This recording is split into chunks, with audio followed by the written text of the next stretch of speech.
Assalamualaikum warahmatullahi wabarakatuh. Sampurasun baraya tepang dangu di sareng pidangan dongeng Sundanya urang ngadongeng deui urang naraskeun hanca dongeng anu katunda kalayan ngabantun jejari-carios nyaba ka alam sejen. Ieu dongeng teh karangan Mang Nyalira sok sanaos dongeng basa jan malah mandar janten hiburan. Kabaraya nu satia manco kan dongeng Mang mugia sadayana aya dina kasehatan lahir sinerangan batin oge dilalancarkeun sagarupinanya. Penghirap erorojong di taroelan tombol sukre-sukre.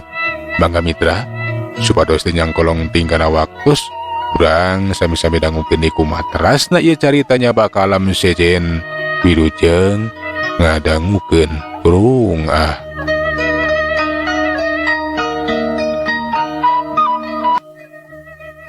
Dina kaayaan kitu di kajauhan pating pucuk hul kalangkang hideung jeung kalangkang bodas.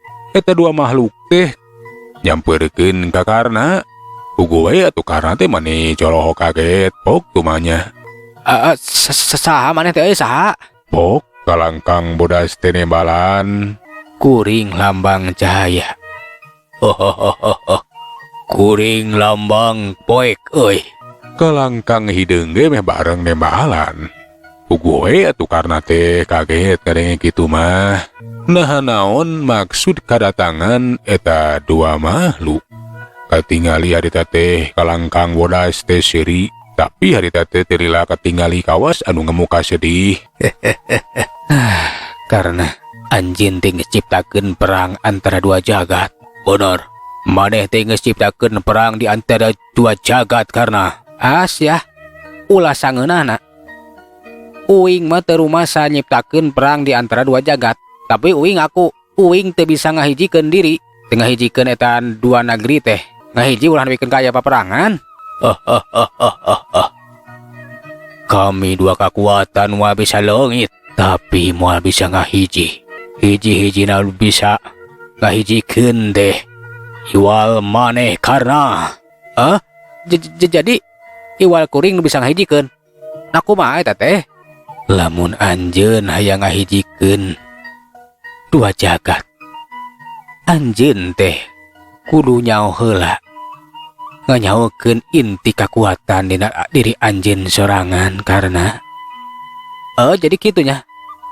Nah di mana? Aya dina jero hati anjeun maneh sorangan sia. Tapi bikeun nepi ka dinya maneh kudu ngaliwatan ka waktu anu katukang deuleuy. Tah gitu. Eta dua makhluk teh silih teh mawe mitra atuh karna teh jadi penasaran.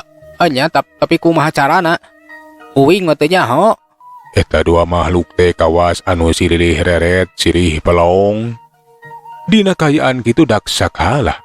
Les wae duanana teh ngiles duka teuing ka mana. Bareng jeung ngilesna eta dua makhluk nyaeta kalangkang hideung jeung kalangkang bodas. Kayaan di eta petambatakeun jadi robah karena awakna asa ngalayang kawas aya nu mawa hiber. Barang celek napak kiwari aya hiji leuweung anu katingali tetangkalana teh ngeplak hejo we mitra. Bari kadenge suara anu budak anu ceurik, bari katempo awas anu lulumpatan. Tetela nu lumpat eta jadian ti saurang awewe. Meureunnan indungna ti eta budak. Terus budak teh digabruk diceungeun-ceurikan ditangkep mani pageuh pisan. Harita teh katingali indungna teh sanajan dina kaayaan tatu anu parna eta we getih ngucur sakujur awakna. Katempo eta awewe teh ngusapan pipi eta budak. Bari pok kadenge cacarita soalana teh kawas nu geus harosos jeung melang hariwang ku kasalamatan nu cari anakna. Karena kabur gancang tinggalkeun ieu tempat karena gancang kabur. Eta budak nu masih bolon teh nu disebutkeun karena dadag-dag we lumpat ngajauhan indungna. Puguh we atuh karena anu lalajo. Ai karepna mah hayang kedal ngomong, tapi aneh teu bisa kedal. Jeung di bahasa ngalengkah rek kadeuketan ka eta awewe asa gejed. Kawas patung we ukur bisa ngalalajoanan.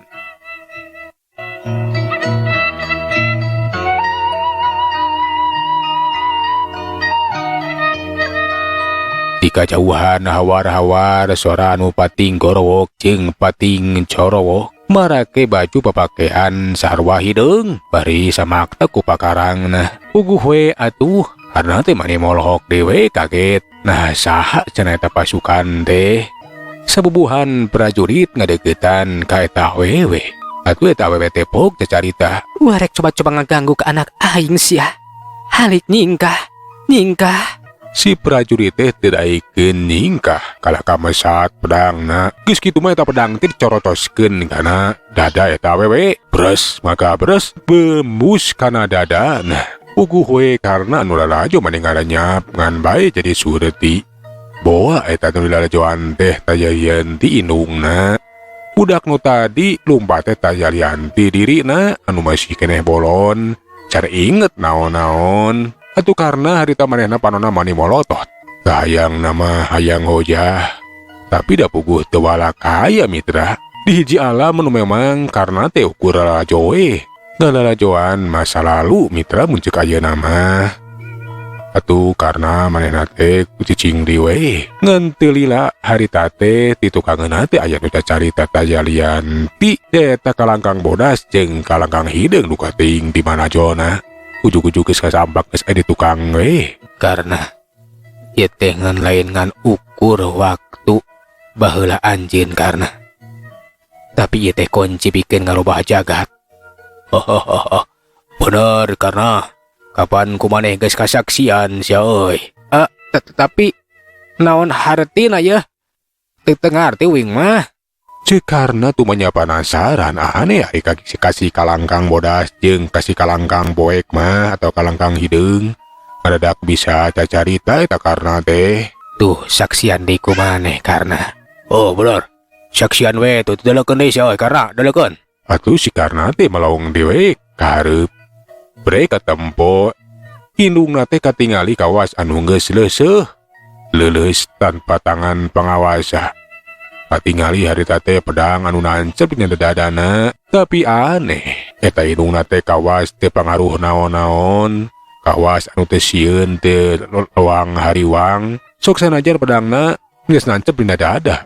Bari jeung jereng sabubuhan prajurit anu kawas rek ngaroga halah. Itu inung uing teh ditusuk ku pedang. Tapi tekuna naon?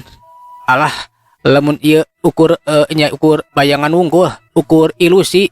Nah bisa ditembus gitu. Cek si karena sajaroning hatena kadap nama hayang mantuan indungna nu katingali jung jengkat. Rek narajang ka eta sabubuhan prajurit. Katingali eta indungna teh teuneuh ludeung. Kawas anu teh sieuneun. Tapi eta adegan teh teu lilah. Dak dumadakan indungna jeung eta sabobohan prajurit teh ngiles dukating ka mana. Atuh karena teh walohok deui kaget. Ngong kadenge suara tanpa katinggalan. Anak king, anjeun kudu hirup. Sakitu suara anu kadenge ku karena teh.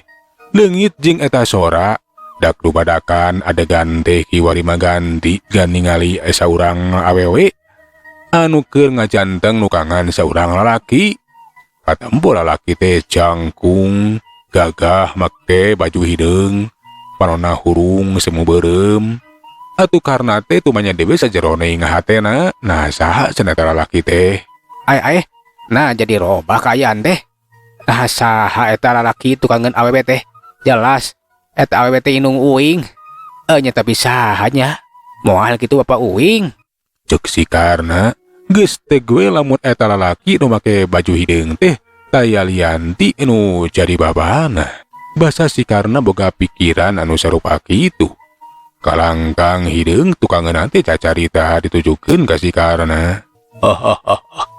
Bener karena eta teh bapa maneh euy. Bapa maneh teh lain jalma biasa. Manehna teh mangrupakeun jalma anu geus kungsi hirup di antara dua jagat euy. Kawas maneh kitu euy. Tapi manehana oge teu bisa ngahijikeun dua jagat euy. Malahan menjadi musuh negeri cahaya. Tak kitu dulu. Bener karena bapak anjeun oge satekah pola bikin ngahijikeun dua jagat. Tapi manehana teh geus gagal karena Kembal si kalangkang bodas milumairan caritaan karena harita dak dumadakan hatena ngarasa hanyelu anu pohara kawas anu bisa ngarasakeun kayaan hati nu jadi babana karena oge manehna teh masih bingung pikeun da ngetukeun takdirna sorangan tapi saeutik kedena karena jadi nyaho lamun karirinana oge eueuh anu teu suka lamun karena bisa nganyawankeun rusiah kanyataan dirina sorangan jeung deui kapan katempo teteh lah sawaktu indung bapana barengan eueuh anu sukaeun lamun bisa ngahiji babarengan.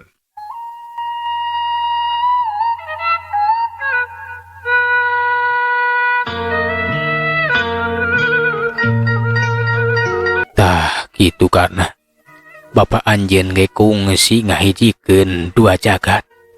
Tapi teteh lah gagah sabab aya kekuatan anu teu panuju anu leuwih gede henteu idinan kana eta kayaan. Itu karena jadi kitunya. Jadi saha atuh anu geus ngahalangan teh kekuatanana haon? Uing hayang nyaho. Lamun hayang nyaho karena cobaan titenan deui euy. Tuh tinggal dideleukeun ku maneh. Tapi awas. Ulah mundur deuleu euy. Ayo. Deleukeun. Cek si kalangkang hideung merentahkeun karena pikeun berhatikeun kayaan anu tadi dilelajoana kiwari mah bre katingali dahareupna teh aya karaton anu kacida mewahna malahan mah ukir-ukirana oge make harurung harerang aneh setengah caang setengah poek pacampur we jadi hiji tapi eta tempat teh kosong aya jalma saurang-urang oge dina kayaan kitu aya sara jalma anu ngalengkah karena hadeta teh berhatikeun we di eta patempatan teh aya hiji lalaki anu leumpang uta aya lian di babana jelas eta teh babana sawaktu sawatara waktu ka tukang samemeh maot teh lakung singada jadi raja katempo karena dina kayahan kitu dak lumadakan karaton teh jadi oyag jadi euneuk-eunekan kawas aya lini gede we Terila katingali langit luhureun karaton teh rada ngerengat mitra barjing pating barasat cahaya beureum puguh we atuh mani reuaseun eta karna teh tapi aneh kayaan teh jadi poek ongkleng buta rata teu katingali naon-naon ukur ngong we kadenge suara bapana Lumpat karena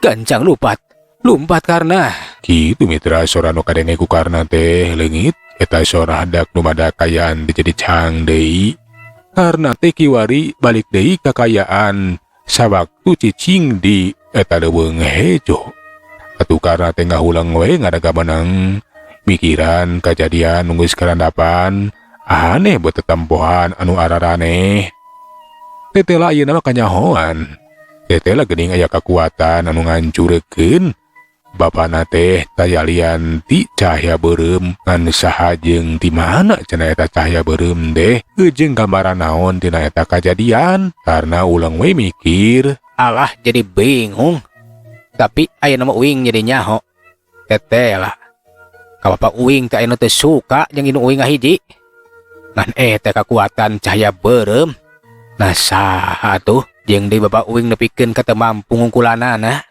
uing jadi penasaran kayak gitu mah keun we urang teangan urang taluntik itu cek si karna teh bari terus we mikiran eta kajadian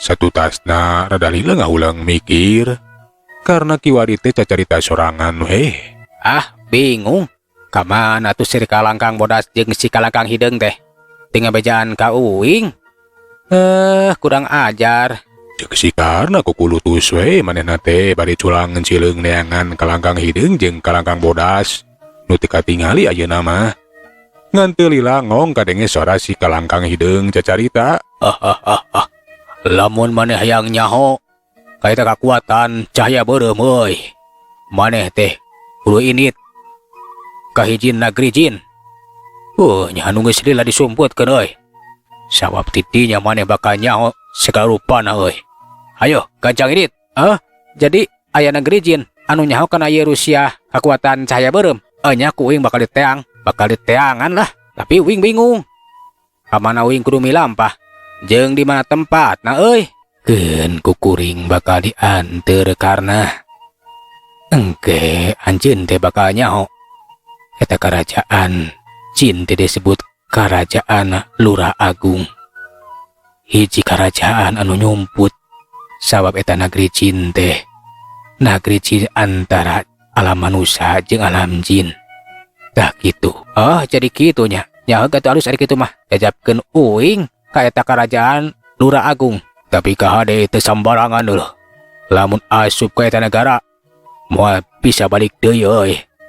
Tak gitu karena naon wae resikona keur uing mah teu jadi masalah lah. Keun kumaha engke we euy. Pokona mah kalangkang bodas jajabkeun uing euy. Karena eta negara Lurah Agung teh bisa kapanggih ari pituduh nama aya dina getih maneh sorangan. Jadi saupama maneh bener-bener anak di dua jagat anu kungsi nangtung di antara dua jagat, pasti maneh bakal bisa manggihan jalan. Sakitu karena gue si karena teh bingungan ongkor dia jawabkeun tapi dibalikeun dewe ka manehanana sorangan. Lamun kitu mah tuh si karena teh kudu ngamanfaatkeun getih indung bapana anu kiwari kahiji dina awakna. Atuh si karena teh narik napas jero. Geus kitu mah mana teh meureumeungkeun panonna ngimbleng-ngimbleng di mana eta negara Lurah Agung. Si karena sajeroning hatena sesambat we ka indung bapana. Emak, bapak, mugi awe atuh memirep pituduh. Nak kawana uing kudu milampah di mana eta negara Lurah Agung teh. Ku uing rek dipapai. Pikeun nganyahoankeun eta kekuatan cahaya beureum anu geus ngancurkeun bapak. Sakitu Pak, Mak. Itu mitra sasambatna si karena teh. Dak dumadakan kayaan di teleuweung teh ngadak robah angin mane nyeor. Nebakna teh tarik naker. Bari aneh kayaan leuweung teh kawas anu meotan. Puguh we kana teh mane reuwaseun sabab eta leuweung teh ngadak ngariwut. Barang leuweung geus ngariwut, kayaan teh jadi robah. Karena teh kawas aya dihareupeun hiji panto gerbang anu dijieun teh tina emas sagala harurung harerang. Tapi teu lila eta gerbang teh kawas aya nu mukakeun blak panto gerbang teh muka bari hiji makhluk anu nangtung awakna teh jangkung gede wanuna teh nepseukeut ka si karena. Saya teh euy wani nyawa ka kerajaan Lurah Agung deuleuh. Ngaran uing teh karena euy. Nah bener ieu teh negara Lurah Agung euy nu bieu disebutkeun ku maneh. Benar sia kurang ajar. Ieu teh negara Lurah Agung. Rek nanaon sia datang ka dieu euy. Syukur ari kitu mah. Lamun ieu bener negara Lurah Agung teh, puguh nu keur deteangan ku uing. Uing ngahaja datang ka dieu teh euy. Aya maksud nu tangtu rek manggihan raja maneh. Tapi naha meunang uing asup ka dieu. Jadi si laing derek nepungan Kangjeng Prabunya. Ke. Nah di mana sia teh oi? Teu sagawaya deuleu. Nah maneh teh geus aya janji jeung Kangjeng Prabu apa acan sia kurang ajar. Ari janji mah uing ge acan. Jeung uing ti mana-timanana moal bisa ngabejakeun ka maneh euy. Pokona mah maneh kudu ngabejakeun. Maksud teh ngabejakeun euy. Kudu ngidinan uing asup ka ieu nagara. Kudu panggih jeung raja maneh euy. Tak kitu. Jadi kitu nya kahayang maneh teh. Ke saha ngaran maneh teh teh si Karno Karnanya. Karna lamun maneh can boga janji euy. Disagawaya si hayang panggih jeung Kangjeng Prabu.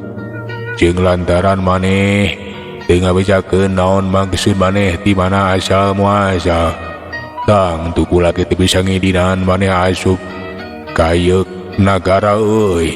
Tah kitu kadenge sia karena. Jadi kitu.